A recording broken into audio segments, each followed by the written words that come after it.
In this video, we are going to discuss how to set up a screensaver on your computer and why you might want to use one. To open the screensaver, right-click on the desktop in Windows 7 or Windows 8.1 and then click Personalize.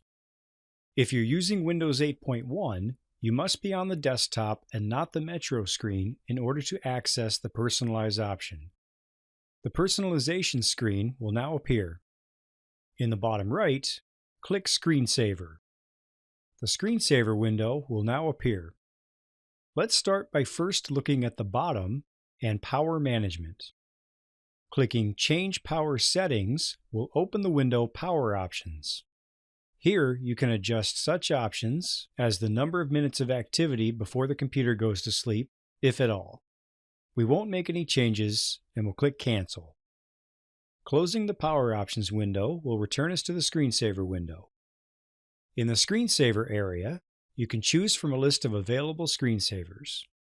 If we choose Ribbons and then click Settings, we can see that there are no options to adjust with this particular screensaver. However, if we choose 3D Text and then click Settings, there are all kinds of adjustments we can make. Let's choose Mystify and then click Preview, which allows us to see a full screen preview of the screensaver. Next to Wait, you can select how many minutes of inactivity must occur before the screensaver kicks in.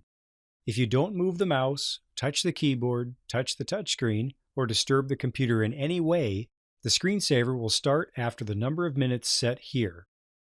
Back in the old days when we used those big heavy CRT monitors, and even after that with plasma screens, screensavers were great for helping to prevent something called burn-in. Burn-in occurred when a stationary image appeared on the screen long enough to leave behind a faint ghost image even when the picture eventually changed. We don't really have issues with burn-in nowadays, but that doesn't mean screensavers are completely useless. For one, it still provides a measure of security. If you click the checkbox next to On Resume Display Logon screen, you will be required to log back in after exiting the screensaver. This is helpful if you step away from your desk and allow your screensaver to kick in so that wandering eyes can't see what you're up to.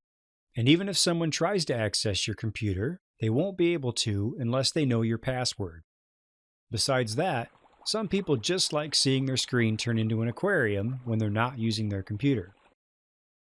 If you're considering downloading a screensaver from the internet, be sure to download from a trustworthy site and scan the file after you download it. Screensaver websites seem to be a cesspool of malware and virus spreaders, so at the current time, the only site I would place any trust in is downloads.cnet.com. Even then, be careful of extra toolbars and such that they may try to sneak in. Let's go through an example of trying to search for and download a screensaver.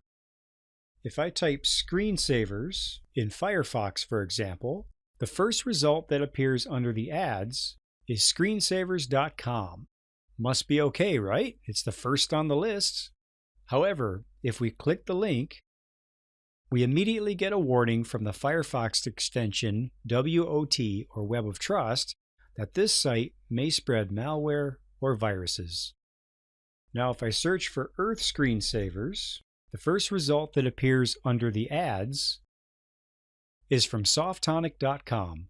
Let's give this one a shot. We'll click the link, and so far so good. No warnings. It says Safe Download, and under the User Reviews tab, it says all 10s. Now at this point, I'm seeing red flags because the site seems to be trying awfully hard to convince me that everything is wonderful here. Plus, I noticed the user and Softonic ratings are significantly lower than 10. Nevertheless, let's press on. Click Free Download, and away we go. Right away, a warning appears. But wait, the website is offering alternatives. Let's try the first one, 3D Earth Screensaver. Click Download, and let's see what happens. Now we're taken to another download screen. And by the way, I hope you're catching this. Reputable websites generally don't run you in circles, so by this time, you really should be closing your browser window.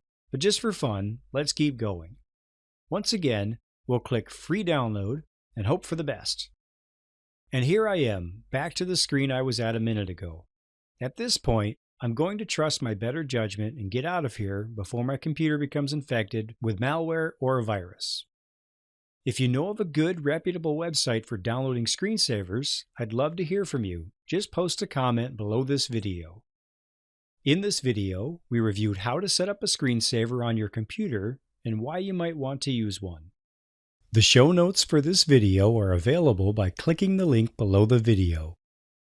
Please help to support helpfulvideotips.com by subscribing to this YouTube channel and visiting helpfulvideotips.com to follow along on social media.